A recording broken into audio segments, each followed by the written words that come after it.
hecho algunas investigaciones en experiencias concretas, ¿ya? Voy a compartir la pantalla y vamos a ir viendo una presentación.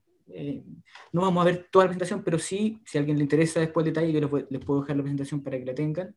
La idea es que vayan haciendo preguntas a la medida que se les ocurran, ¿cachai? No es necesario que esperemos al final de la presentación y ahí me van a ir indicando y la resolvemos de inmediato, ¿ya? Así que siéntanse con la completa libertad, ¿ya? Entonces, claro, la conversación se titula, ¿no es cierto?, Diversidad lingüística en salud pública, un nuevo desafío para la atención médica. Bueno, yo en realidad este es un tema que empecé a ver ya siendo kine. Me tocó trabajar bueno, en APS, también trabajé en hospitales gigantes acá en Santiago, en el San Borja, antes de que se quemara, y en el TISNE, que es el Hospital Cordillera, acá en Santiago al menos. Entonces, de a poco empecé a cachar que había un tema ahí que tenía que ver con información previa como antropólogo, por un lado, y bueno, también con mi formación en el ámbito lingüístico. Entonces yo me di cuenta que era posible hacer una mixtura, ¿ya? Y esa mixtura tenía que ver, primero que nada, con lo obvio, que era como el tema, este compadre antropólogo, y al tiro uno pega con el tema indígena, ¿ya?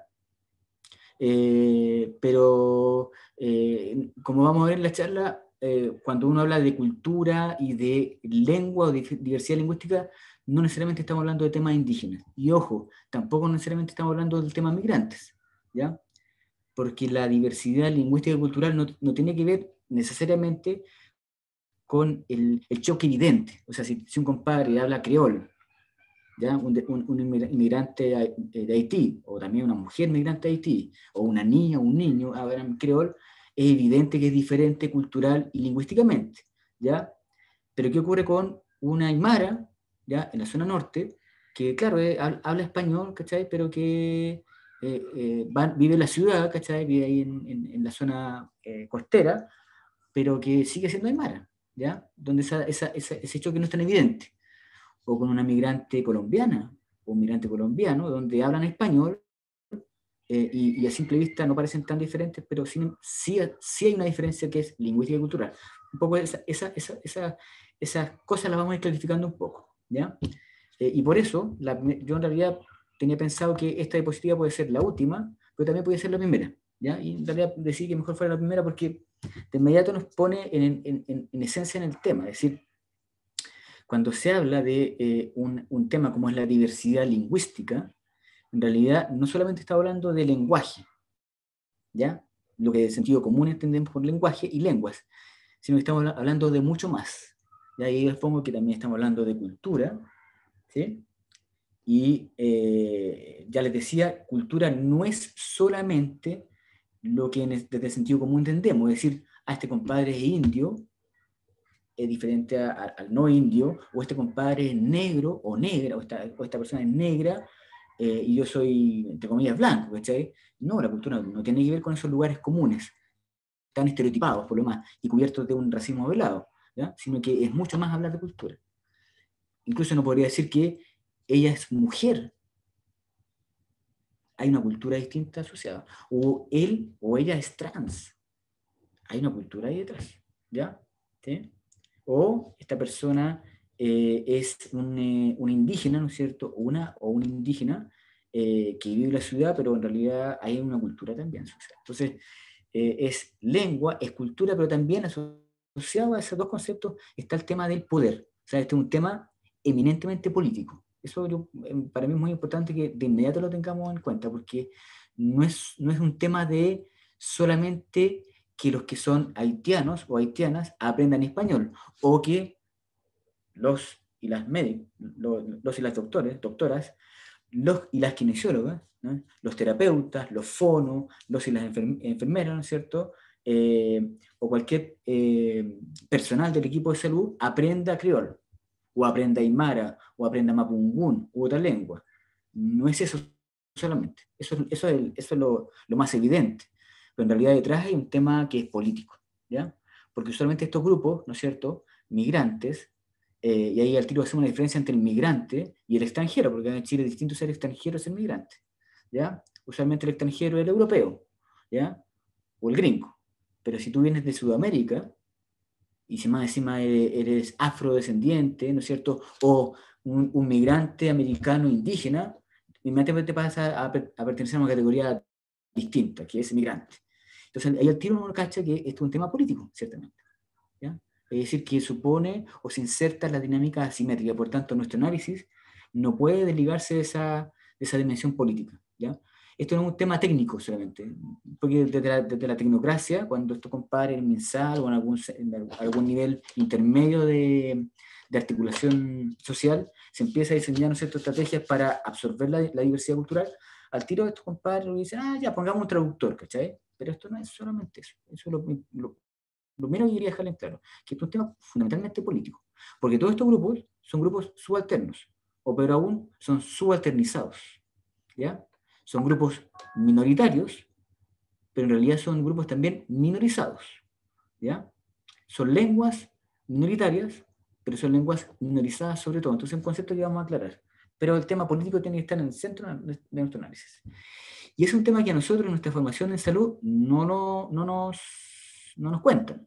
Nosotros nos educamos en básicamente ser unos técnicos, unas técnicas y unos técnicos para, no sé, para resolver dentro del paradigma, incluso no tanto el paradigma biomédico, sino incluso en un paradigma más biopsicosocial, que es un poco más amplio, y aún ahí nos forman como técnicos y técnicas, es decir, como a usted le duele, no sé, una articulación, ya yo le doy el remedio, o le voy a mandar me hace un examen, y estas dimensiones que tienen que ver con la vida de nuestras pacientes, nuestros pacientes, nuestros pacientes, no los pescamos, ¿ya? Como que son conceptos que no nos parecen tan relevantes, al menos en las mallas curriculares, no aparecen ahí, o tal vez aparecen como un electivo muy lejano, ¿cachai? ¿Sí?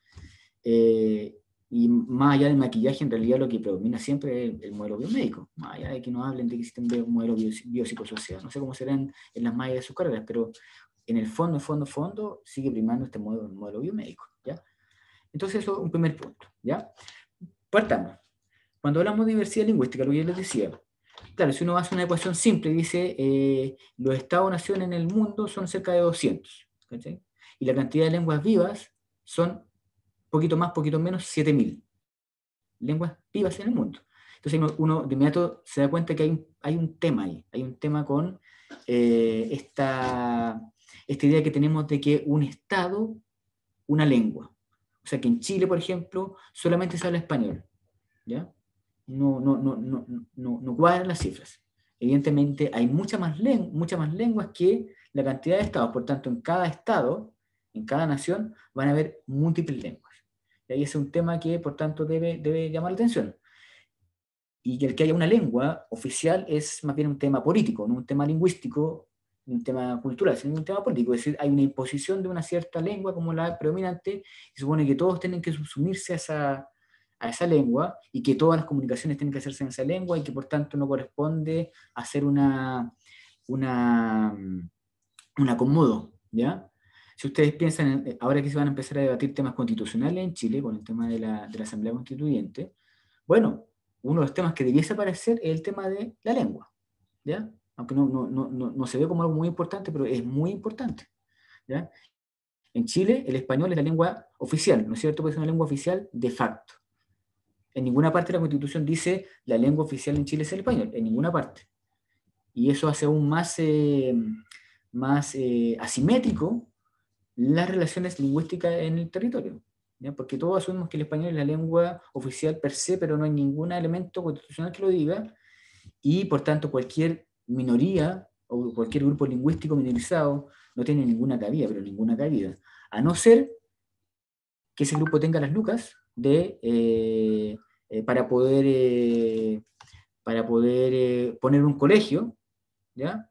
Y que en ese colegio se enseñe su lengua, como ocurre en la Alianza Francesa, o los múltiples colegios donde se habla inglés, ¿cachai? O alemán.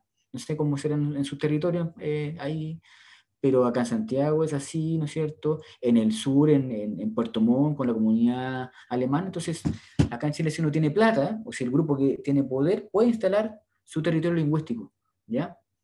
Pero más allá de esos grupos que pueden ser minoritarios, pero no son minorizados, la suerte de las comunidades lingüísticamente minoritarias y minorizadas es muy mala. ¿Cachai? O sea, cero posibilidad de que yo pueda desarrollarme en mi lengua, lo que es muy importante, porque las lenguas son parte muy importante de la vida de la población, ¿ya?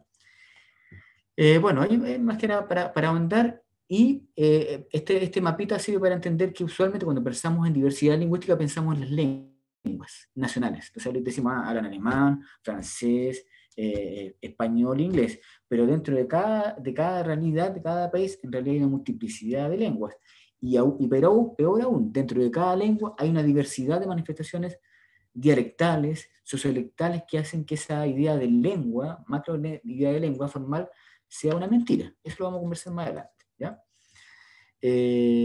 Bueno, son imágenes que permiten ahondar que en la idea de que la diversidad lingüística es lo que predomina en el mundo, y que las lenguas habladas por muchas personas, ¿ya?, son una cantidad muy mínima. Si ustedes se fijan, las lenguas habladas por más de 9 millones de personas, ¿ya?, son el 0,1% de las lenguas del mundo. Ya, o sea, el chino, el alemán, el español, en total concentran el 0,1% de las lenguas del mundo. Y todo el resto son lenguas habladas por menos de 10 millones de personas. Y si ustedes se fijan en ese cuadrito, la mayor cantidad de lenguas del mundo, casi el 30%, corresponden a lenguas habladas entre 1.000 y 10.000 personas. ¿Ya? ¿Ok? Entonces ahí uno se da cuenta que hay una dimensión política detrás de todo esto, porque las lenguas que se llevan toda la atención son en realidad la menor cantidad de lenguas del mundo. ¿Ya? Entonces, conceptos importantes, ¿ya? Yo le hablaba. Dentro de todas estas lenguas que aparecen, vamos a encontrar lenguas que son lenguas mayoritarias o lenguas oficiales, ¿ya?, que son aquellas que de alguna manera formalmente figuran, ya sea de facto o en la letra, en la Constitución, como las lenguas oficiales de un territorio, y que por tanto todas las comunicaciones oficiales, ¿no es cierto?, gubernamentales, estatales, y la educación se hacen en esa lengua, y por tanto tienen un prestigio importante, ¿ya? En Chile el español, ¿sí? Pero también vamos a encontrar que hay lenguas minoritarias, ¿ya?, que son lenguas habladas por grupos pequeños de personas, ¿ya?, y que es un concepto netamente cuantitativo, ¿ya? Yo les comentaba, en Chile el inglés es una lengua minoritaria, el alemán es una lengua minoritaria, el francés es minoritaria, y también lo es el creol, también lo es el aymara, también lo es el mapungún, también lo es el cahuéscar.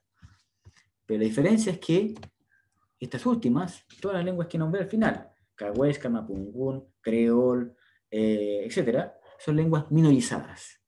Es decir, son lenguas que por una relación social y política, son lenguas que de alguna manera son arrinconadas, son dejadas de lado, y sus hablantes no tienen ninguna posibilidad de desarrollarse en ellas, ¿ya? A diferencia de una lengua minoritaria como el alemán, que para nada es minorizada. Es una lengua que puede vivir perfectamente en el espacio social en Chile y en otras partes del mundo, porque los grupos que la hablan son grupos de poder, ¿ya? Y se transmite, se reproduce, ¿ya? Se habla en el territorio chileno, ¿ya? Y cuando hablamos de diversidad lingüística aplicada a nuestra atención en contextos clínicos, ¿cachai? Bueno, usualmente lo que vamos a encontrar van a ser pacientes, ¿ya?, hombres, mujeres y de todas las identidades, ¿no es cierto?, de género, ¿no es cierto?, que puedan existir, que usualmente se asocian a grupos minorizados, ¿ya? En la zona norte, en la zona central, en la zona sur, vamos a encontrar que esto entre comillas, espacios de tensión, tienen que ver con grupos minorizados, ¿ya? ¿Sí? ¿Ok? Ahora, el contexto nacional. Cuando uno piensa en esta diversidad lingüística, donde tenemos lenguas mayoritarias, lenguas minoritarias, lenguas minorizadas, en realidad es mucho más complejo. Y en este cuadro no vamos a verlo completamente, pero solamente se lo dejo para que cuando pensamos en la diversidad lingüística de un territorio, tenemos que pensar en todas estas variables que se aplican en Chile, ¿ya? Y aquí es donde empezamos a entrar un poco más en el detalle y a darnos cuenta que aquello que entendemos por diversidad lingüística es mucho más que hablar de español versus aymara versus creol, ¿ya?, sino que es muchísimo más diverso, ¿ya? Donde vamos a encontrar distintas comunidades, ¿no es cierto?, hablando distintas lenguas, pero también distintas variedades de lenguas, ¿ya? Entonces, cuando yo, por ejemplo, soy profesional de salud y atiendo a un paciente que es un paciente campesino o campesina, bueno, ahí va a haber un choque lingüístico, ¿ya? Porque a pesar de que nosotros hablemos español, no hablamos el mismo español, hablamos una variedad de español. Y peor aún nosotros que somos formados en un español estándar, técnico, usualmente ese español se aleja de estas variedades, ¿ya? Lo que yo les comentaba, si pertenezco a un género distinto, también tengo una variedad de la lengua que está asociada a mi género, ¿ya? Cualquiera sea ese género. Si soy indígena, no solamente por el hecho de que yo hable español, voy a decir, no hay problema de diferencia lingüística, sino que voy a hablar una variedad de español que es propio de ese grupo indígena que se ha castellanizado. Lo que pasa mucho en el extremo norte, ¿no es cierto? En la zona del altiplano, o también en el sur, ¿ya? ¿Sí? Donde en muchas zonas mapuche hay un español mapuchizado, ¿ya?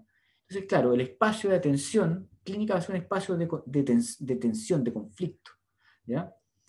A pesar que todos hablamos la misma lengua, porque en realidad ese concepto de lengua es un concepto falaz dentro de esa diversidad de manifestaciones.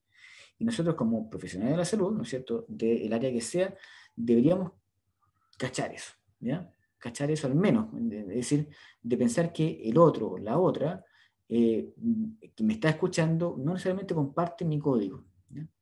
Entonces cuando nos metemos en ese nivel dialectal, ¿no es cierto?, sociolectal, esto se complejiza mucho más. No es solamente el hecho de tener un intérprete, ¿ya? O un mediador cultural, como se le llama, por ejemplo, en el sur o también entiendo en el norte, ¿ya? Sino que se trata de acercarme a estas distintas especificidades que tiene el grupo.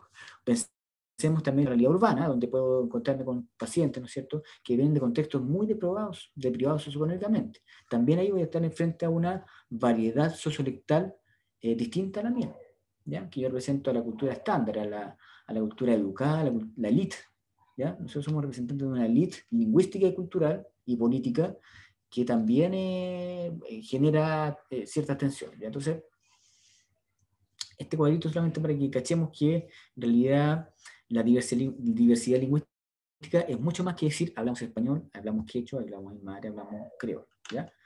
Cuando me enfrento con un paciente migrante venezolano, venezolana, colombiano, colombiana, también hay una distancia lingüística, ¿ya? Ellos representan una variedad dialectal eh, con todas las especificidades que tienen allá, porque piensen ustedes que si alguien viene de Colombia, ¿no es cierto?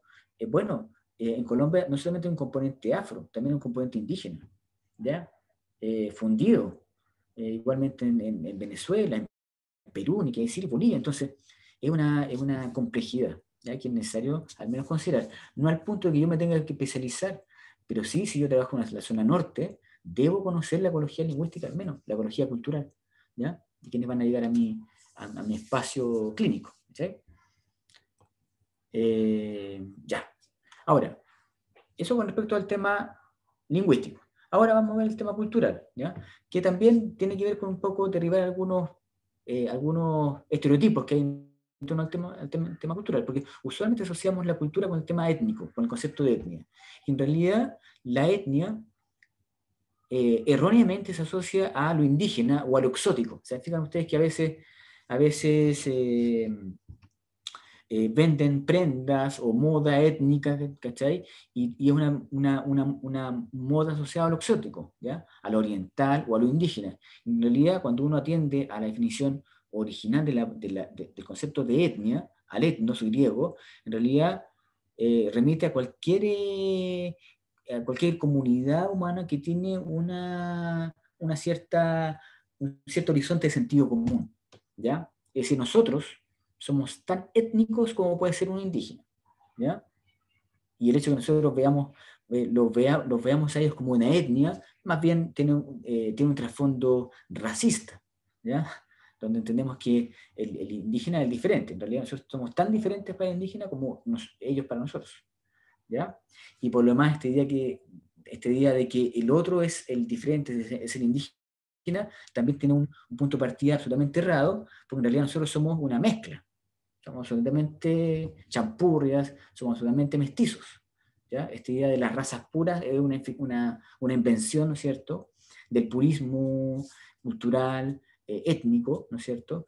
Pero es una mentira, porque nosotros somos una fusión. O sea, acá en el territorio central todos tenemos un trasfondo mapuche, en la zona norte una gran cantidad de background, ¿no es cierto? Quechua, aymara, más abajo, ¿no es cierto? Yayita, ¿sí? Coya, etcétera. Somos una fusión. Entonces, esta idea de la etnia como esta entidad, por un lado, externa de un otro, y además distinta de mí que soy puro, es una falacia.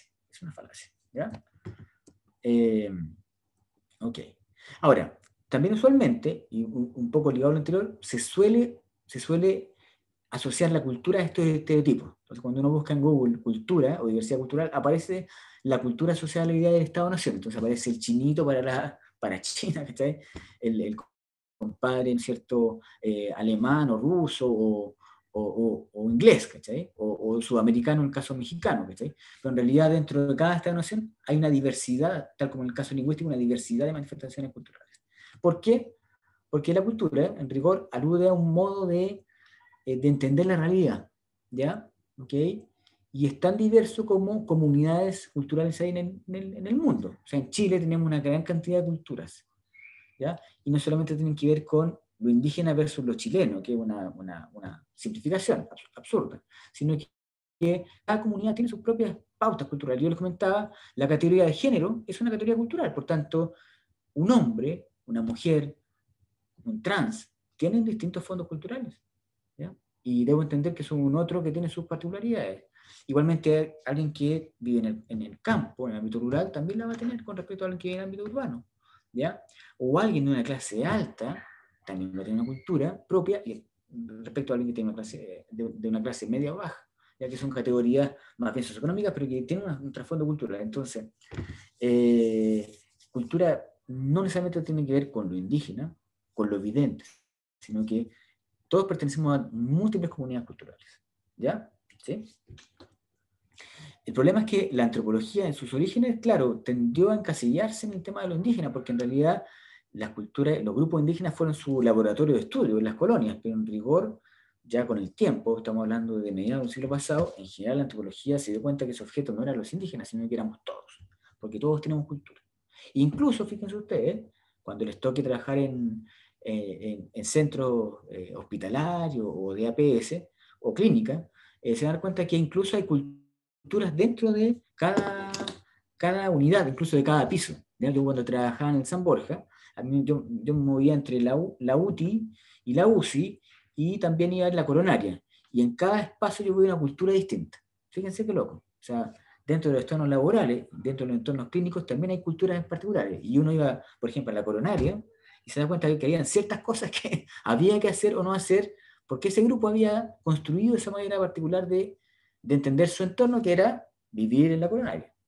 Y uno va a la UTI lo mismo, ¿cachai? Y en la UCI lo mismo. ¿Mm? Entonces, hasta ahí está el tema de la cultura. ¿Ya? Incluso ustedes en sus ambientes universitarios pueden entender que las distintas carreras tienen sus propias culturas, ¿cachai? ¿Sí?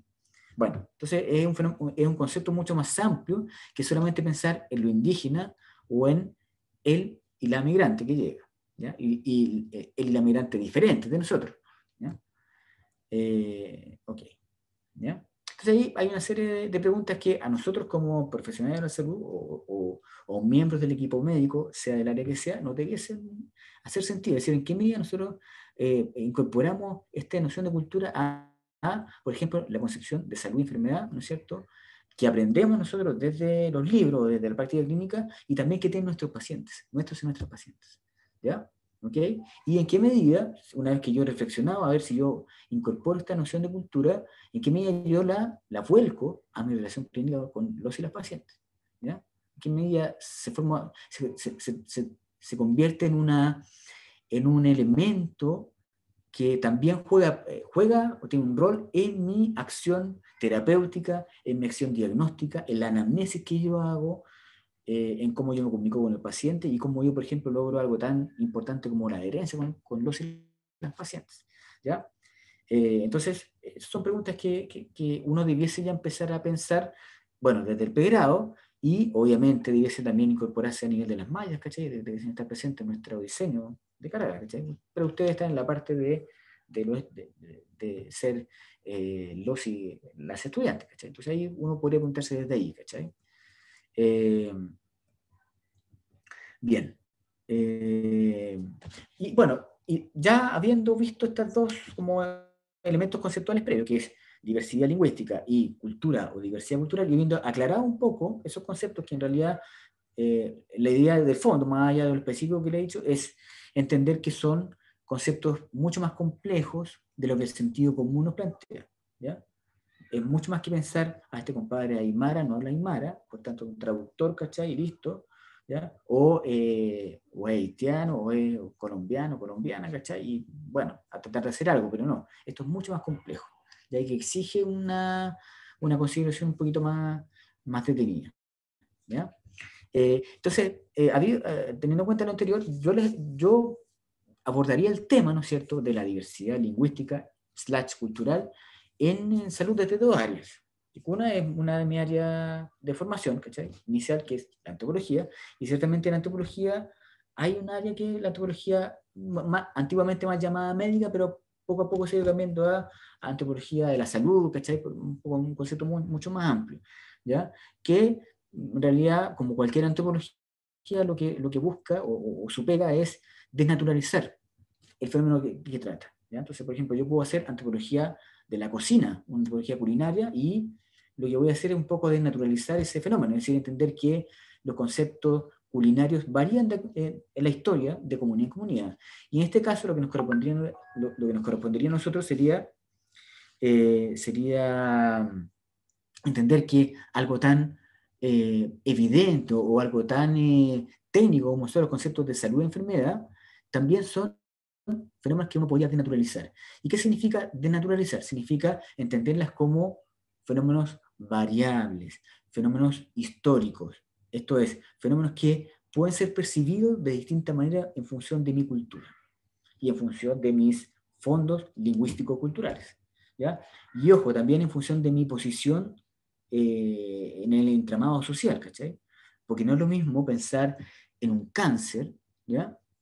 En una persona de clase alta, con todos los recursos, a pensarlo en alguien que es de clase baja, ¿ya? O en una mujer, o en un hombre, o en una trans, ¿ya?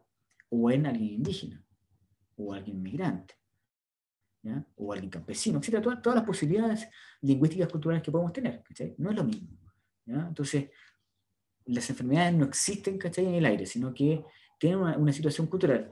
Y peor aún, o más complejo aún, la, el- lo- los, eh, cómo cada comunidad elabora el proceso de salud y enfermedad va a variar, y vamos a ver que, por ejemplo, grupos indígenas tienen sus propias concepciones de lo que es salud y enfermedad, que ciertamente están en tensión con las concepciones que vendemos nosotros, ¿cachai? Pero que para esas comunidades tienen validez histórica, ¿ya? Y vamos a ver que ciertamente es importante considerarla. Y la otra área que yo creo que es muy importante que traigamos hacia nuestra observación de este fenómeno es la epidemiología crítica, ¿ya? Que tiene que ver ya con la formación más en área de la salud, donde uno se encuentra que hay una manera distinta por eso se dice epidemiología crítica, de entender, ¿no es cierto?, la salud y la enfermedad, más bien la enfermedad en este caso, ¿no es cierto?, atendiendo a otros valores, a otras variables. Se enmarca dentro del paradigma de los determinantes sociales de la salud. No sé si ustedes ya lo habrán visto o si lo van a ver, ¿cachai? Pero que entender que la salud y la enfermedad están determinadas socialmente, ¿cachai? Y políticamente. Y eso hay que incorporarlo, nuestra concepción de la salud y enfermedad, más allá de entenderlas, ¿cachai? No, mira, las tetinopatías son estas, ¿cachai? El tiempo de evolución son estas, ¿cachai? En mi caso, las pautas, ¿cachai?, de tratamiento son estas. No, en realidad entender que los pacientes van a enfermarse y van a recuperarse o van a ser saludables dependiendo de estos factores sociales, ¿cachai? Entonces, son las dos áreas que yo diría que hay que tenerlas ahí, claritas, ¿ya? Y vamos entonces ahora vamos a hablar de temas en concreto. Uno, el tema de la diversidad asociada al indígena y la diversidad asociada al fenómeno inmigrante, ¿ya? No sé si hay alguna pregunta antes de esto o algo que quisieran profundizar. Ahí me cuentan. Por Eh, ahora, por ahora no hay ninguna pregunta en el chat. ya, ok. y se entiende perfectamente, vamos bien, ¿sí? Sí, súper, Ya, súper bien. perfecto. Ya, entonces, miren, vamos a hablar de esos dos temas, pero les reitero, no desde el punto de vista de los estereotipos, ¿ya? Ojo, la diversidad lingüística y cultural no tiene que ver con ser indígena, muy diferente, ni tampoco tiene que ver con ser migrante, muy diferente, sino que es algo mucho más sutil, ¿cachai? O sea, no es tan evidente. Entonces, partamos por el tema indígena. Ciertamente en Chile la realidad indígena es una realidad histórica, aunque pase piola, ¿ya? Aunque pase piola porque todos sabemos que somos chilenos, ¿cachai? Y en el norte están ahí los aymaras quechua, en el altiplano, y acá en el sur las reducciones, ¿cachai? Está el tema mapuche y todo el tema del conflicto, ¿cachai? La usurpación que hubo en las tierras en el sur, ¿cachai? Pero en realidad la base indígena es mucho más, tiene una presencia mucho mayor, ¿ya? Ahí están los grupos indígenas, ¿no es cierto?, presentes o reconocidos, ¿ya? Por la ley indígena, Mapuche, Aymara, Diaguita, Quechua, Coya, Rapanui, Liganantay, Cahuéscar, Yagar o Yamana. Ahora, por ejemplo, en el caso, no aparecen los Selknam, ¿ya? Que es un grupo indígena que hay en Chile, personas que se identifican con los Selknam, pero, por ejemplo, no están reconocidos como etnia indígena por la ley indígena, ¿ya? Entonces, pueden ser muchos más. Y bueno, tienen una presencia importante, ¿ya? En sus zonas específicas, pero no basta que sean minoritarios, sino que además son minorizados, ¿ya? Si uno piensa la base aymara, quechua, aymara fundamentalmente, que hay en la zona norte, en el norte grande, no solamente pensando en un concepto puro de aymara o quechua, sino que pensando en la mezcla, en realidad es total, es una mezcla transversal, ¿ya? Pero sin embargo, son grupos minorizados. ¿Y qué decir en la zona centro-sur, con lo que vuelvo con el mundo mapuche? Todas las calles, los nombres de los lugares, no hablan de una presencia indígena impresionante, pero son grupos minorizados, ¿ya? Cultural, política y lingüísticamente, y también sanitariamente, ¿ya? Bueno, y ahí está lo que yo les comentaba, que uno no puede pensar solamente en estos grupos como por azar, ¿cachai? Marginados o minorizados lingüísticamente, sino que son grupos asociados a segmentos subalternizados de la sociedad chilena, ¿cachai? Son grupos usualmente deprivados socioeconómicamente, con una baja escolaridad, ¿ya? Y con un bajo acceso a niveles de ingreso y de instrucción, ¿cachai? Por determinantes históricas y políticas. Entonces, estamos hablando de grupos que son marginados, más que marginales. ¿Sí? Y ahí nos explica por qué su irrupción en espacios, ¿cachai? Su presencia en espacios, como el espacio sanitario, es vista como un problema, como un espacio de conflicto, ¿ya? Porque la sociedad chilena nunca se construyó como un espacio diverso, sino que se construyó como un espacio donde la élite, en un comienzo criolla, pero luego una élite política, se entendió como el grupo principal, ¿cachai? Y por tanto no le prestó ninguna atención. Piensen ustedes que programas orientados a incorporar al mundo indígena en educación y en salud, que son las dos áreas en las cuales tienen alguna presencia desde el punto de vista del Estado, son programas que han estado en Chile por lo menos hace 30 años, desde la década del 90 del siglo pasado. Estoy pensando en el PIB para la educación y en el PESPI para salud, pero son programas que tienen cero impacto en cómo la sociedad chilena entiende lo indígena, ¿ya? Y de hecho, si les pregunto a ustedes si conocían el PESPI, ¿no es cierto? Yo creo que la gran mayoría o no lo conoce o muy pocas veces lo ha escuchado hablar, ¿ya? ¿Es así o me Yo, equivoco? yo, yo nunca lo había escuchado, no sé qué significa, nada. Yo tampoco jamás lo había escuchado. O sea, bueno, y le estoy hablando de programas que llevan por lo menos 30 años, ¿ya? Y con presupuestos, ¿cachai? Con incluso secretarías o dependencias dentro de Mineduc y del MinSal, ¿cachai? Y de cada subsecretaría regional, ¿cachai? Cada servicio de salud, más bien dicho. Pero el grado de conocimiento que por un lado la población general tiene de ellos, y peor aún, los profesionales de la salud y los estudiantes tienen, es nulo, ¿ya? Es nulo. Claro, yo cuando estudié también, jamás, ni siquiera me dijeron, ¿saben qué? Hay esto, nada. Entonces, eso está hablando de una acción estatal que es absolutamente ineficaz, ¿no es cierto? Porque tienen estos programas, ¿no es cierto?, que básicamente le han impuesto a los organismos multilaterales. Estamos hablando de la OMS, la OPS, el PNUD, ¿cachai? El Banco Mundial, que un poco a Chile, como otros países en desarrollo, le exige que para mantener un ambiente interno estable, le exige que atienda la necesidad del grupo indígena. Entonces, estos compadres han generado estos programas para dar la impresión de que están haciendo algo, pero si en 30 años, ¿cachai?, la gente no cacha eso, y peor aún, los profesionales, o sea, no cachamos eso, hay un problema, ¿ya? Hay un problema. Por tanto, estos grupos no los pesca nadie, ¿ya? Más allá de el modo tradicional que tiene la sociedad de entenderlo, en el caso mapuche sobre todo, que el tema de conflicto, el tema policial. Si ustedes se fijan, la única presencia del tema indígena en Chile es desde el ámbito policial. ¿Cachai?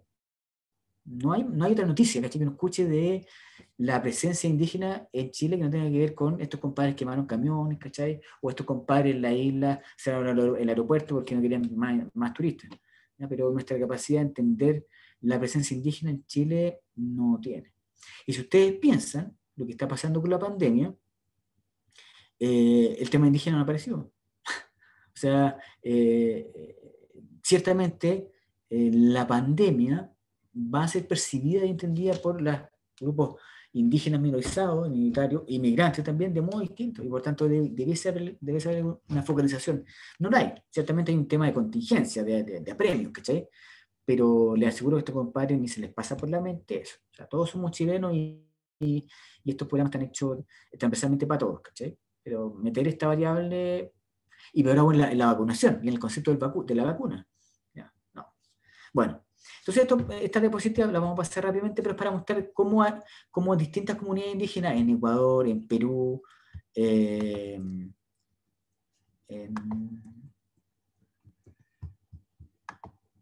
Colombia, ¿no es cierto?, en México, hay distintos grupos indígenas que tienen concepciones de la salud y la enfermedad que son distintas, ¿ya?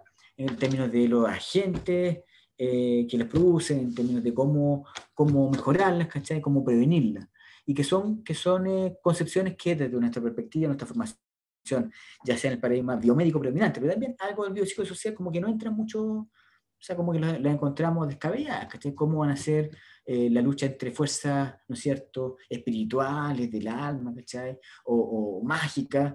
No, o sea, son leceras para nosotros, ¿cachai? Como no las pescamos. Y si alguien llega con esa concepción, nosotros inmediatamente le ponemos la pata encima y no, tómese esto, ¿cachai? O hágase este examen, o hágase estos ejercicios. Claro, porque desde nuestra perspectiva no hay otra posibilidad. Pero sí entendamos que hay grupos que tienen otra concepción de la salud y la enfermedad.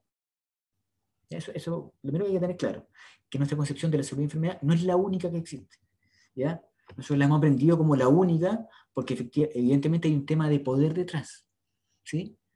De poder, de un grupo que tiene el control social sobre la salud y enfermedad, tiene el discurso hegemónico sobre la salud y enfermedad, amparado por la ciencia, ¿cachai?, que es una institución social, y que por tanto todas las otras concepciones obviamente son dejadas de lado y no son incorporadas a la estrategia, ¿ya? O no son escuchadas, ¿sí?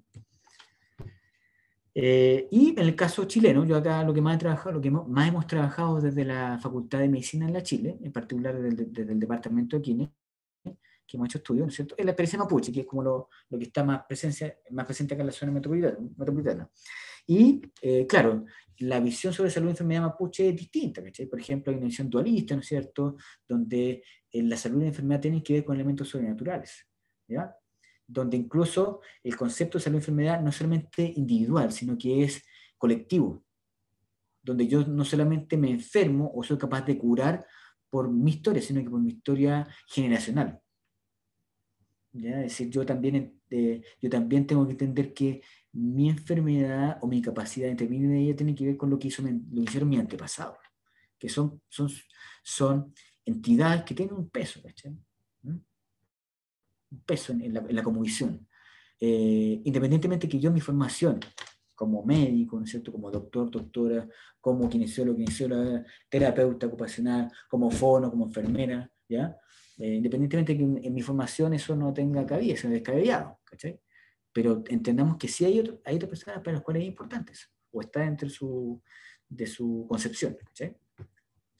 Ahí encontramos que hay una clasificación, es decir, hay un etnoconocimiento en esa comunidad sobre la salud y la enfermedad, sobre los agentes, ¿cachai? Que las provocan, ¿no es cierto? Sobre incluso la probabilidad, ¿no?, de cura, ¿cachai? Entonces, no es que sea un conocimiento desagregado o voladas personales, sino que hay un etnoconocimiento que tiene esos grupos y que es importante conocerlo, ¿ya? Y le aseguro que en el caso Aymara, ¿no es cierto?, y Quechua, y en el caso Yagán, Cahuéscar, y todas las comunidades indígenas que hay en Chile, los hay. Y en el caso de los migrantes colombianos, venezolanos, pero también hay una concepción de la salud enfermedad que es propia, ya sea de su componente afrodescendiente, pero también de su componente indígena, porque ahí tenemos una mezcla, una fusión aún mayor, aún más rica, ¿ya? Y distinta a la nuestra. Haitiano, ¿para qué decir? ¿Cachai? En las poblaciones haitianas, por ejemplo, yo aquí por colegas me han contado que, sobre todo en el ámbito de las matronas, hay muchas tensiones, ¿cachai? En el tema de las prácticas de amamantamiento, ¿sí? En San Borja, por ejemplo, había mucho choque ahí, ¿cachai? De cómo se le enseñaba desde el mundo de los matrones y las matronas el tema del amamantamiento, el tema de los cuidados, ¿ya? ¿Sí? Entonces, claro, hay un etnoconocimiento que es muy importante de describir, ¿ya? Bueno, concepciones acerca de los síntomas y que se cruzan con el ámbito lingüístico, es decir, hay una denominación para todas estas etiologías, ¿cachai? Todas estas enfermedades. Y también hay una concepción particular sobre lo que es el diagnóstico y el tratamiento. Entonces van a haber procedimientos para diagnosticar, como puede ser la orina, la mano, ¿ya? Los sueños, fíjense una cuestión que a nosotros nos parece loco, ¿cachai? Pero en la composición de estos grupos, los sueños son una fuente de conocimiento importante, ¿ya? Y también una práctica muy diversa, donde cada agente, ¿no es cierto?, de salud va a tener su propia visión en función de su experiencia, ¿ya? En el caso mapuche está la figura del machi, o el machi, el yatiri, en el caso del norte, ¿cachai? Pero van a haber agentes especializados en esa área. Y el tratamiento también tiene que ver con prácticas que a nosotros nos pueden parecer muy lejanas, por ejemplo, tratar con orina una herida, por ejemplo, ¿cachai? Algo que nos parece poco higiénico, en realidad descabellado, también existe, ¿cachai? O el uso de hierbas, ¿cachai?, medicinales. Bueno, hay un conocimiento ancestral que estas comunidades tienen, ¿ya? Y que de alguna manera están presentes y va a depender si dialogan con nuestra práctica o chocan, ¿ya? Bueno, el machi, en el caso mapuche, como un agente tradicional, es además una persona que tiene su rol no asociado a lo que nosotros entendemos como el rol de un profesional de la salud, ¿no es cierto?, o de una profesional, dado por el estudio, ¿cachai?, por la cantidad de evidencia, sino que es un agente que tiene que ver con un linaje y una práctica asociada a factores más bien espirituales, ¿ya? De hecho, el machi no se hace, sino que nace, dicen en el mundo mapuche, ¿cachai? Y ese nacer tiene mucho que ver con el sueño, y tiene mucho que ver con los antepasados. Y la práctica del machitún, que es un ejercicio terapéutico, ¿cachai?, es un ejercicio conectado con los antepasados, ¿sí?, donde el machi o la machi entra en un trance en un momento dado. Bueno, ustedes pueden googlear y en YouTube hay muchos videos sobre machitunes y ustedes van a ver cómo el machi o la machi entra en un trance y empieza a hablar en mapungún, ¿cachai? Porque está hablando con los antepasados. Y esos antepasados le están diciendo cómo resolver el problema. Algo que para nosotros, formado en la matriz biomédica, es absolutamente incoherente, ¿ya? Y por tanto, lo primero que se nos ocurre es no pescarlo, ¿sí? O reírse, o prohibirlo. ¿Se fijan ustedes? Ahí les voy a contar de una experiencia que nosotros estudiamos, ¿sí?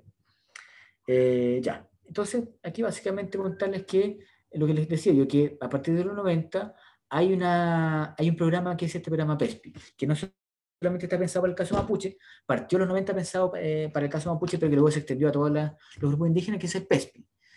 que se denomina así porque es el Programa Especial de Salud para Pueblos Indígenas. ¿Ya? Entonces, ahora ustedes ya lo conocen, ¿no es cierto? Y pueden en sus distintas unidades académicas sugerirlo como temas, ¿cachai? Como temas para meterse. Y el PESPI es un programa ministerial desde los 90 que busca satisfacer las necesidades de salud de grupos indígenas en tres planos. Por un lado, equidad, es decir, que el hecho de ser indígena no sea un problema para el acceso. Dos, incorporar un enfoque intercultural para la salud, donde profesionales, miembros del equipo de la salud, incorporen esta competencia intercultural para tratar con sujetos distintos culturalmente, ¿ya? Con una base indígena. Y en tercer lugar, que sea un programa que se realice con participación social indígena, es decir, que sea ejecutado por agrupaciones indígenas. No sea un programa que se ejecuta desde los establecimientos clínicos, ¿cachai? CESFAM, consultorios, hospitales, ¿cachai? Los CDT, o todos los niveles de salud, sino que sea desde la agrupación, sean agrupaciones las que se hacen cargo de esto.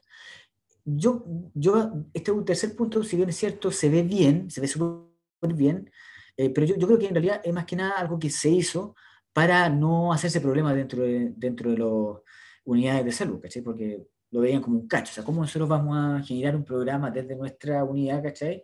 Que incorpore los temas indígenas? Entonces dijeron, dejemos que la agrupación presenten sus proyectos, ¿cachai? Y les damos las lucas a ellos, y ellos hacen lo que quieren. Esa es un poco la lógica, ¿ya? Entonces el PESPI lo que hace es año a año asignar plata para una comunidad indígena que postula y dice, ya, yo voy a hacer algo intercultural en esta comunidad y vamos a prestar estas prestaciones, ¿cachai? Vamos a ver un registro y usted nos pasa la plata y nosotros después damos las cuentas. Eso es todo el PEPI, ¿ya?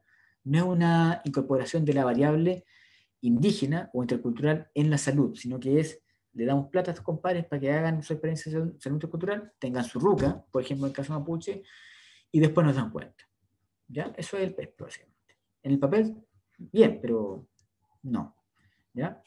Y por ejemplo, aquí hay un ejemplo de un hospital, de un diseño que se decía hace un tiempo atrás de un hospital intercultural en Imperial, por ejemplo, ¿ya? Que nunca se hizo. Pero, por ejemplo, estaba bonito porque en realidad era un hospital intercultural con una forma, no, esto es en Galvarino, perdón, Galvarino, en la nueva región, con una forma y orientación propia de la comunicación mapuche, circular, un espacio circular que tiene mucha lógica en el mundo mapuche y orientada hacia el oriente, ¿cachai? Para que el sol esté dando siempre, y se fijan con una lógica distinta arquitectónica, ¿ya? Bueno, nunca se hizo, ¿ya? Ya, entonces eso con el PESPI, ¿ya? Pero en resumen, de lo que nosotros pudimos estudiar en el PESPI, que fue una experiencia acá en la comunidad de Florida, pudimos ver que en realidad eh, era el espacio de la ruca, porque una ruca que estaba anexada a un CEFAM, eran dos espacios totalmente diferentes, no había ninguna interconexión entre la medicina que practicábamos nosotros, que como equipo de salud, y la que se hacía en la ruca. O sea, hacían lo que querían, ¿cachai? Cero interconsulta entre machi y médicos, ¿no es cierto? Kinesiólogos, terapeutas, cero interconsulta, ¿ya? Eh, en general se reducía todo a señalética, ¿cachai? En el mismo CEFAM, básicamente en ese caso Mapungún y español, ¿no es cierto? Y a ciertos eventos ceremoniales como muy específicos donde se juntaban, ¿cachai? Típico esto, el huachipanto, en el caso mapuche, y pare. ¿Ya? Entonces era una experiencia bastante representativa donde la interculturalidad no aparecía mucho. ¿Por qué? Porque la interculturalidad alude a esta idea del diálogo. Y el diálogo no existía. Eran mundos apartes. Ahora, los y las pacientes que iban a la ruca ciertamente cachaban al tiro de la diferencia entre la mirada nuestra y la mirada de ellos. ¿Ya? La mirada nuestra muy centrada en lo farmacológico, ¿cachai? Y la mirada de ellos, ¿ya? Muy centrada en las hierbas, que la gente reportaba de inmediato la diferencia y que evidentemente la hacían sentir muy bien. Y este trasfondo más espiritual, que para ellos era importante, ¿cachai? En virtud de su filiación con estas matrices distintas. ¿Ya? Ahora, dejemos el lado indígena. No sé si hay alguna pregunta aquí hasta ahora para pasar al tema migrantes. Sí, surgieron dos preguntas que las Ya, dejaron en el chat. cuénteme. Se las voy a leer ahora. Leonardo pregunta, ¿existe algún dato que indique que durante los últimos años hayan lenguas que están en disminución constante, como para pensar en una posible extinción futura de aquellas lenguas? Ya, miren, se los digo al tiro. Hay una página, y ustedes lo pueden googlear al tiro, que se llama Ethnologue, pero con TH, como etno. Ethnologue, tal cual. Ethnologue, que es una página que pertenece al Instituto de Lingüística de Verano, que es un instituto que estudia lenguas en el mundo. Entonces, en esa página ustedes van a encontrar estadísticas de lenguas del mundo, de cuántas lenguas hay, cuántos hablantes tienen, ¿ya? Que es en realidad una métrica de las lenguas que, desde mi formación en lingüística, en realidad es bien penca, bien rasca, pero que tiene la ventaja de que igual es un panorama sinóptico global, ¿ya? Así que ahí pueden tener datos como de cifras, ¿ya? Que en realidad son las únicas cifras que uno podría decir ya, tiene algún grado de validez. Pero igualmente, uno tiene que entender de que esta idea de la extinción de las lenguas, eh, claro, es una realidad que las lenguas minorizadas, eh, quienes la hablan cada vez están más obligados a dejar sus lenguas para hablar las lenguas oficiales, ¿cachai? Como pasa acá en Chile, o sea, si se burlan de mí porque soy indígena, ¿cachai? Porque hablo mapungún, aymara, quechua, obviamente no voy a querer enseñarle a mis hijos e hijas esa lengua, que es lo que pasa mucho, ¿ya? Y por tanto va a haber una disminución de hablantes. Pero, justamente lo que quería comentar es que esta lógica de la pérdida de lengua es un poco engañosa, ¿ya? Porque créanme que en Chile, aún así, hay grupos que sí hablan su lengua, sí quieren hablar su lengua, ¿ya? Si ustedes buscan en la red, en las redes, ¿ya? En las distintas redes, ¿ya? Instagram, YouTube, ¿cachai? Facebook, no sé si en TikTok, ¿cachai? Pero en las distintas redes, van a encontrar que hay grupos que intentan poner en circulación su lengua. Estoy pensando en el caso fundamentalmente mapuche, pero también hay casos aymara, ¿cachai? Que muestran que hay una idea de hablar su lengua. Lenguas que se creen muertas o extintas, por ejemplo en Chile, el caso Coya, el caso Cacán o Diaguita, como se conoce, o el caso Seglam. En realidad ustedes van a encontrar que hay gente, hay comunidades que sí están intentando hablar su lengua, aunque se diga, no, esta lengua está muerta. Entonces el concepto de la extinción de lengua es más bien una retórica que se ha tomado un poco el tema, que habla siempre de la pérdida de las lenguas, pero en realidad los grupos, por más que sean minoritarios o minorizados, siempre van a intentar recuperar su lengua, ¿ya? Y en rigor una lengua que se considera muerta no está muerta sino hasta cuando sus hablantes no tienen la intención de hablarla o de buscarla, ¿ya? Entonces, y eso sí existe, ¿ya? Porque no, pese a la globalización, no todos quieren ser iguales, ¿ya? ¿Sí?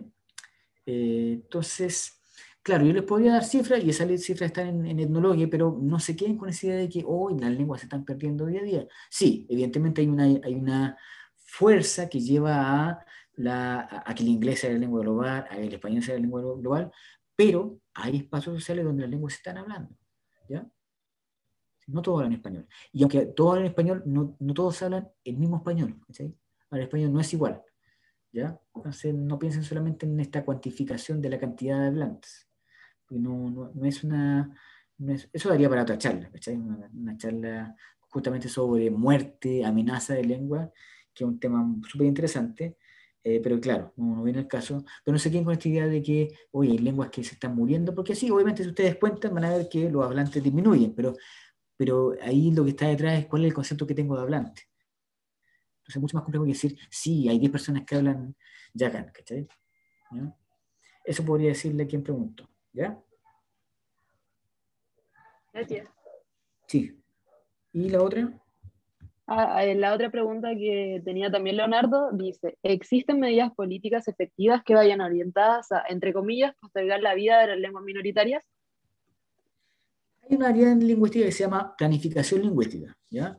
Que se supone que se hace cargo de un poco regular a las lenguas que existen, ¿cachai? Un poco ver qué lengua es la oficial, en qué lengua se educa, o qué medidas tomar, por ejemplo, para promover una lengua, ¿ya? Por ejemplo, en el caso catalán en España, hubo todo un trabajo en esa área para que la población la hable. Y de hecho, si alguna vez, bueno, alguien va a estudiar allá en Barcelona, se da cuenta que en la universidad allá se enseña en catalán. Lo mismo pasó con el vasco. El vasco o euskera, también una lengua que estaba en el suelo, sobre todo después de la dictadura de Franco, pero con medidas de planificación y de política lingüística sí se han podido revertir esas cosas y ahora son completamente vitales, ¿ya? Entonces sí, hay medidas, pero también eso tiene que ver un poco con cómo como los estados, ¿ya? Asumen el tema. Y evidentemente en Chile es, hay cero de eso, ¿ya? Y en rigor las únicas actividades de planificación lingüística que han emergido son acciones que emergen o de las comunidades o de ambientes universitarios, ¿ya? De las universidades públicas fundamentalmente, ¿ya? Estoy pensando en el sur, en los distintos alfabetos que han salido para el caso mapuche que se han generado en la Católica de Conce, o el trabajo que en el norte hace la Universidad Arturo Prat, ahí. eh, claro, entonces en Chile desde el Estado no hay ninguna entidad que se encargue de eso, ¿ya?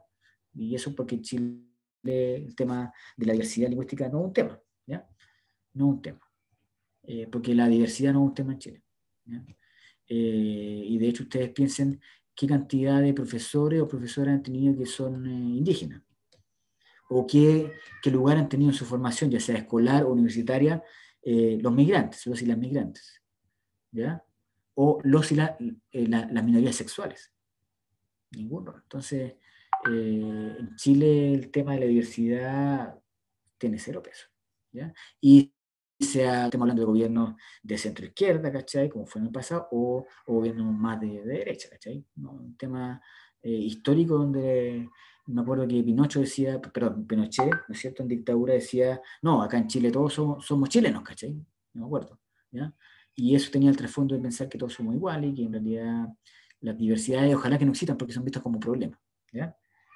Y luego la bajada en la práctica concreta es que nosotros, nuestra formación en salud, tenemos cero consideración por esta forma, ¿ya? Eso, no sé si hay otra pregunta.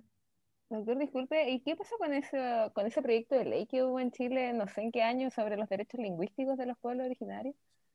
No, lo que pasa es que desde el punto de vista del Estado, el tema indígena, lo que yo les comentaba, todo lo que en Chile se ha hecho sobre temas indígenas que tiene que ver con la CONADI y los temas y lo que tiene que ver con, por ejemplo, los repartos de tierra o las compras de tierra para el caso mapuche, o estos programas que les comentaba yo en educación, el PIB o en salud, son medidas que se han tomado básicamente para responder a obligaciones que toma Chile para estar dentro de estos grupos de países, ¿cachai? Como Del para cumplir. mundo, la OCDE, o que le pide la OMS, la OPS o la OIT, para decirle, sabe que usted tiene que tener su ambiente interno tranquilito. Entonces son medidas como parche, ¿cachai? Como decir, ya sabes que estamos haciendo un tema indígena, cosas en tema indígena, pero nada efectivo. O sea, yo también en los trabajos que hemos hecho por ahora en la facultad y en el departamento de lingüística, en educación, por ejemplo, el PIB, todos son temas más bien cosméticos, ¿cachai? Un poco con la idea clientelista de mantengamos a estos compadres ocupados, le damos plata, ¿cachai?, a las ocupaciones, y listo, pero en rigor no hay una política de Estado. Entonces, claro, cuando se habla de derechos lingüísticos, peor aún, porque en realidad eso implicaría que en el espacio educacional se incorporen las lenguas indígenas, cosa que no existe, en los espacios judiciales se incorporen las lenguas indígenas, es decir, que los juicios, si yo soy mapuche, me lo hagan en mapungún, ¿cachai? Que hay un intérprete de mapungún al menos, ¿ya? O en el norte, en Aymara, en quechua. O si voy a un hospital, que me atiendan yo me acuerdo que me tocó en el 2014 estar en Estados Unidos un año entero, en el departamento de antropología en UCLA, ¿cachai? Y me acuerdo que tenía mi hija había nacido recién y la tenía que llevar al médico. Y bueno, Estados Unidos es una sociedad donde efectivamente, si uno paga, tiene, pero yo cuando buscaba al médico podía buscar en la lengua que quería ser atendido, ¿cachai? A ese nivel, ¿ya? Y había lenguas totalmente conocidas. Entonces yo dije, ya, como tenía que explicarme cuestiones sensibles, ya mejor español, ¿cachai? Y lo pedía. Pero en Chile olvídense eso, ¿ya? Y menos en el ámbito público. Allá en Estados Unidos hay que pagarlo, pero imagínense llegar a ese nivel en que yo en el ámbito público dijera, ¿sabes qué? Yo soy quechua y quiero que me atienda alguien que cache quechua, porque quiero hablar en quechua, ¿ya? Quiero entender bien lo que me pasa, ¿ya? Entonces, en Chile la diversidad es vista como un problema, como un cacho, ¿ya? Y eso tiene que ver con nuestra constitución como Estado-Nación, donde el concepto de la emancipación, el concepto de la independencia, es un concepto que vino de la élite criolla, ¿cachai? Que eran compadres, no era el pueblo, no era la masa, eran compadres que se habían educado en Europa, entonces desde ahí para abajo, ¿ya? Y el proceso de emancipación fue muy distinto, por ejemplo, al proceso, por ejemplo, bolivariano, ¿cachai? O en Perú, ¿cachai? Bueno, totalmente distinto. Entonces, yo creo que por ahí viene el tema. Y hablar de derecho lingüístico es una cuestión que yo creo que en el ámbito constitucional recién ahí puede que emergen, pero dudo que emerja, porque lo van a ver como algo minoritario, ¿cachai? Como algo que no es tan importante. Eso, ¿ya? Muchas gracias. ¿Algo más? No, ninguna palabra. Ya, miren, brevemente voy a decir algo importante para cerrar, pero si a alguien le interesa el detalle, les voy a dejar la presentación para que ahí la distribuyan, para que hay más información. Pero en el caso migrante, que, claro, yo les puse esta fotita que igual es estereotipo, ¿cachai? Pero para que vean el estereotipo, que cuando uno piensa en migrante piensan como en eso. Ah, ya, estos compadres haitianos o colombianos que llegaron, ¿cachai?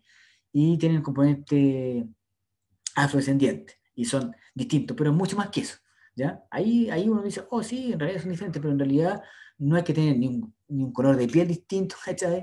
Ni ser de un fenotipo, de un fenotipo distinto, ¿ya? Sino que ya el solo hecho de provenir de una matriz afrodescendiente o indígena, que es lo que nos pasa cuando hablamos de migrantes peruanos, bolivianos, haitianos, ¿cachai?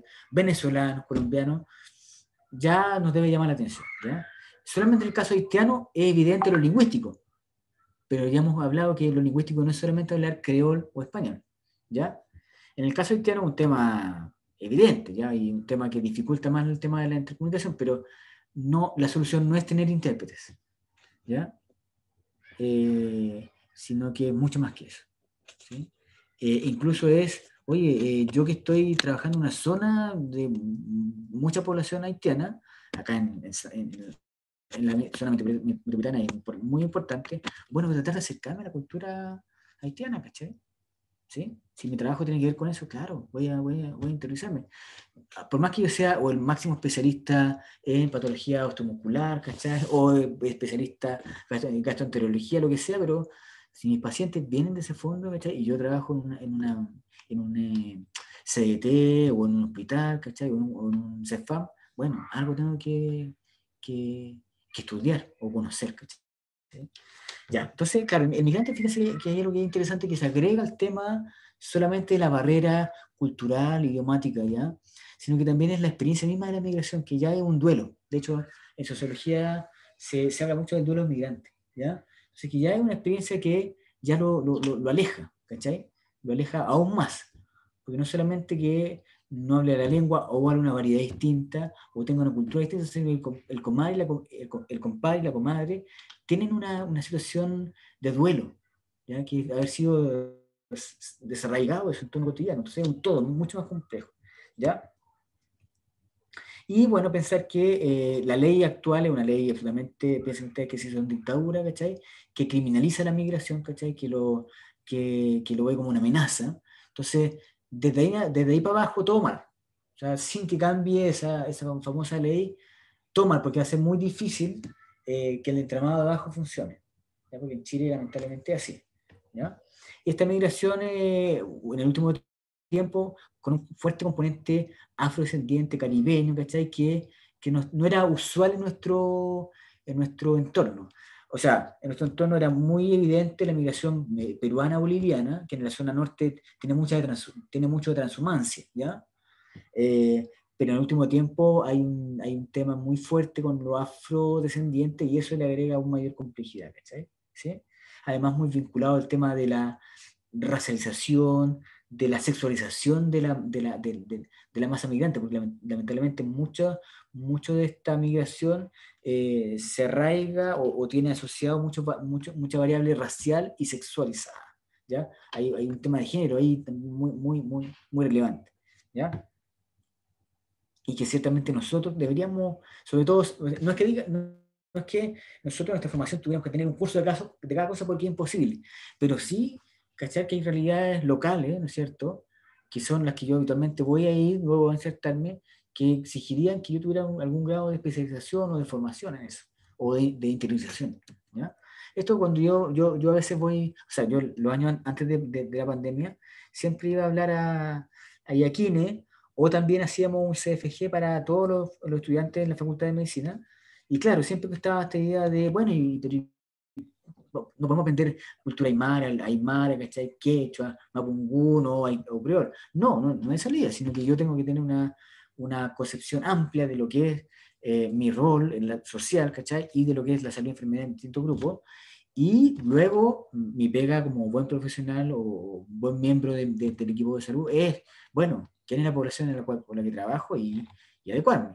Piensen ustedes que la realidad de la mayoría de nosotros, ¿cachai? O de la gente que egresa, al menos en un primer momento va a tener que ver con salud pública, ya con establecimientos que atienden a población general, ¿cachai? Bueno, algunos se irán a consultas privadas, ¿cachai? Pero los menos, y la mayoría vamos a trabajar en hospitales, ¿cachai? Regionales, o en CDT, o en CEFAM, y ahí llega toda esta población, ¿ya? Por tanto, ahí hay un tema de incorporar eso. Ya. Lo que comentaba, ya.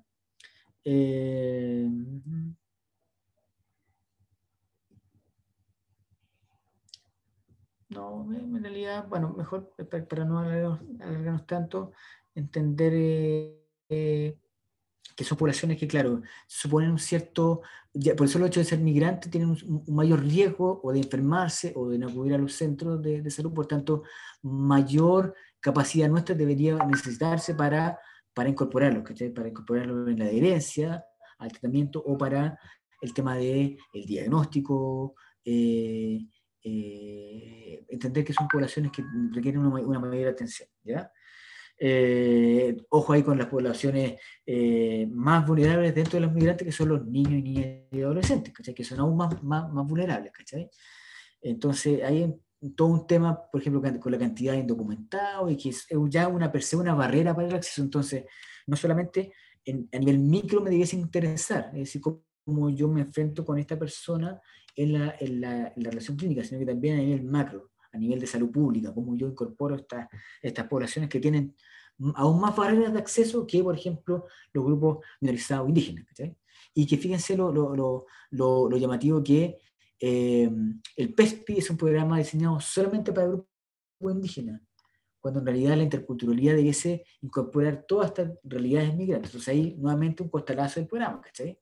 Que muestra que es una cuestión más cosmética, porque en realidad la interculturalidad debiese ser algo transversal, no solamente a lo indígena y estereotipado, sino también a la población migrante, que es un tema hoy en Chile muy relevante. En el norte, sobre todo, la cantidad de migrantes que entran por esa puerta y que muchas veces están ahí pululando y luego bajan hacia la zona centro-sur, pero ahí es una realidad súper fuerte, ¿cachai? No sé, estoy pensando en Arica, en Iquique, ¿cachai?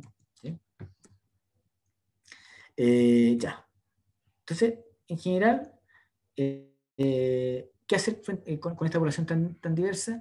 El concepto general que debiese primar en nosotros, en nuestra formación, es el concepto de competencia cultural. Es decir, nosotros deberíamos también formarnos, además de nuestras destrezas en clínica, ¿cachai? Y de conocimiento de fisiología, fisiopatología, etcétera, ¿ya? Tener una formación que incorpore la visión, ¿no es cierto?, del contexto social y cultural de los distintos usuarios. No individuales, pero que sí en términos colectivos, ¿cachai? Que un poco lo que les comentaba con el área, no sé si en sus mallas tienen un lugar conocida como determinantes sociales de la salud, ¿ya? Que es un rótulo grande, ¿cachai? ¿Sí? Y que por tanto se tenga un correlato o una bajada en las prácticas mías, ¿ya? Y que por tanto este concepto de interculturalidad llegue a ser una práctica concreta, ¿no es cierto? Una realidad de nuestra formación y nuestra práctica, ¿ya? Y como última diapositiva, yo les quería mostrar esto, que es como un cuadrito que yo he ido desarrollando con el tiempo y que se aplica a la salud intercultural en general. No solamente pensando en el tema indígena, sino que todas las diversidades culturales. También, por ejemplo, si yo soy un profesional que trabaja una postura rural, ahí claramente también hay un tema cultural, ¿cachai? Una población que tiene un código distinto. Entonces, no pensemos solamente en lo indígena o solamente en los migrantes diferentes, sino que todas las diversidades culturales que hay, ¿cachai? o citar a población que es trans, ¿ya? Que también es asociado a una cultura de género distinta, ¿ya? Entonces, miren, este cuadrito incluye todas las variables que se debiesen considerar cuando se habla de un sistema de salud intercultural, un sistema de salud que incorpore la interculturalidad. Entonces, primero que nada, habría que decir que lo más micro es cómo yo me comunico con mi paciente, ¿ya? Ahí está la comunicación clínica intercultural. Yo, doctor, doctora, especialista del área que sea, terapeuta ocupacional, fono, kine, enfermera, lo que sea, ¿ya? ¿Cómo yo me comunico con mi paciente? Eso es un nivel micro. Pero para que eso tenga alguna articulación en mi unidad, ¿cachai? Inmediata, CEFAM, hospital, tendría que incorporarse una concepción de una consulta, ¿cachai? O de un establecimiento que tenga un carácter intercultural, donde yo no sea solamente un elemento aislado, sino que hubiese una coordinación, lo que yo les comentaba. En esta ruga que estaba al lado de CEFAM, no había ningún diálogo. O sea, yo como kinesiólogo no tenía ningún diálogo con ni la Laguentuchefe, que es la que hace la hierba, ni con el machi, ni con el mediador intercultural, ¿cachai? No tenía ninguna. Y el equipo de salud tampoco tenía reuniones clínicas, ¿cachai? Nos juntábamos todos, ¿cachai? No tenían reuniones clínicas para el paciente, no, estos compadres hacían su pega, ¿ya? Eso a su vez se debe insertar en un sistema de salud intercultural, es decir, que todo sistema incorporara este elemento micro como una parte importante de todos los componentes, ¿no es cierto?, de los servicios de salud, ¿ya? Y para que hubiera eso, debe insertarse una política, ¿no es cierto?, gubernamental de salud intercultural, que en el papel puede ser este PEPI, pero yo les dije que la práctica es solamente demos la plata a estas comunidades para que hagan lo que quieran, ¿cachai? En salud intercultural yo no tengo ninguna, a mí no me importa, en realidad no tengo idea, lo único que quiero es que después me rindan qué hicieron, cuántos pacientes vieron, listo, que eso es lo que pasa en la práctica, ¿ya? ¿Ya? Pero a su vez, estos elementos que tienen que ver con una política, ¿cachai? Estatal, debiese dialogar con dos agentes. Por un lado, la formación que hay en las universidades, ¿cachai? En las escuelas y universidades, ¿no es cierto? Centros de formación técnica, donde estos componentes se difundieran, se enseñaran, se investigaran, ¿cachai? Y eso no hay. No hay. Ciertamente hay algunas universidades que han tirado fondos en el... Perdón, FONIS no, FONIS, ¿cachai? Que son los fondos de investigación en salud, donde estudian experiencias interculturales, pero no hay en la universidad una línea, ¿cachai? Por ejemplo, hay grupos de sociología en salud, ¿cachai? Que se juntan y hablan, pero no hay áreas definidas, ni menos con un impacto en la formación de profesionales en salud, ¿cachai? Lo más son un electivo o un tema en un ramo, o parte de un módulo en un diploma, pero no hay, ¿ya? Y por tanto, no hay un impacto de eso en la formación, por tanto, difícilmente va a pasar a nivel micro. Y fíjense que el otro actor importante es cómo dialoga esta idea de la salud intercultural con la economía de mercado, en que estamos insertos.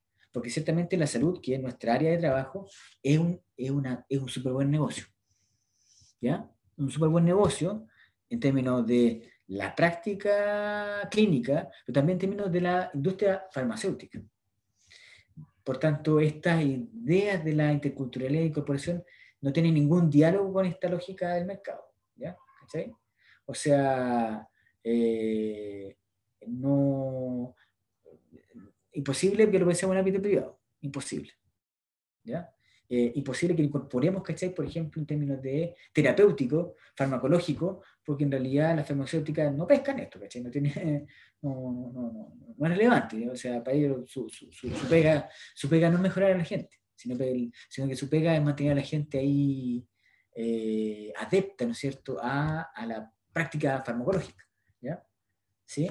Y eso todo lo cachamos. Entonces, en la medida en que esta política intercultural sea capaz de superar esta barrera que implica el entender la salud como un negocio, podríamos acercarnos a la incorporación de la interculturalidad y de esta necesidad de incorporar la diversidad, repito, lingüística, cultural y política a la práctica sanitaria, y eso lamentablemente, por el momento en Chile, no es algo muy ideal, que digamos, ¿ya?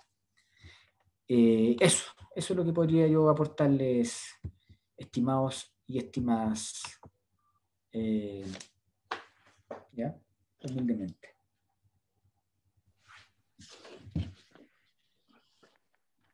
Bueno, les queríamos dar las gracias a todos por asistir, sobre todo en vacaciones, que igual es un periodo donde la gente no está mucho, pero siento que tuvo interés este tema que no es muy reconocido y del cual no se habla mucho, pero que por lo que nos dimos cuenta por la charla del doc es bastante importante. Y creo que se debería como hablar más del tema y sobre todo en las escuelas de medicina de cada uno. Les doy las gracias a usted también, doc, por la buenísima charla que tuvo. Espero que puedan haber otras en el futuro porque estuvo muy, muy buena la charla y muy interesante. Sí, pues yo encantado, o sea, yo encuentro súper bueno que, ¿cachai? Desde usted ya surge esa idea porque es un tema que hay que introducir, porque yo lo comentaba, es un tema que tiene un trasfondo político súper importante. O sea, tiene que ver con poblaciones que son más de lo teórico, que uno puede decir, sí, es interesante, ¿cachai? Esta mirada como antropológica, pero más allá de eso son poblaciones que son poblaciones marginadas, marginales, minorizadas, y claro, que quedan fuera, ¿cachai? Y no son pocos, porque uno piensa, no, pero es que esos compadres son monetarios, son como... No, pues, la mayoría de la población, que es la población que se tiene en el sistema público, ¿ya? Ya le decía, si yo tengo lucas, ¿cachai? Puedo hasta buscar un médico que hable alemán, ¿cachai? O inglés, ¿cachai? Listo, ¿ya? Pero imagínense un haitiano, ¿cachai? ¿Qué hace? O una haitiana. O una migrante colombiana, ¿cachai? Un migrante colombiano. O indígena, ¿no? Pues ahí está a lo que el sistema público permita. Y claro, son poblaciones dejadas de lado. ¿Ya? Ok, eso. Así que las felicito. ¿Ya? Muchas gracias, doc, de Muchas verdad. Y gracias. tiene mi correo, ¿ya? Por cualquier cosa. Sí, sí, usted nos podría mandar la presentación porque varias personas me dijeron que le gustó mucho para compartírsela a los participantes, si es que no hay problema. Sí, y pueden compartirle mi correo también, ¿ya? Yo se lo voy a Ya, enviar. Ya. buenísimo. Muchas gracias por Muy su bien. tiempo. Muchas gracias y a Listo. todos por Chao, chao. asistir. Sí, chao. Chao, que estén bien.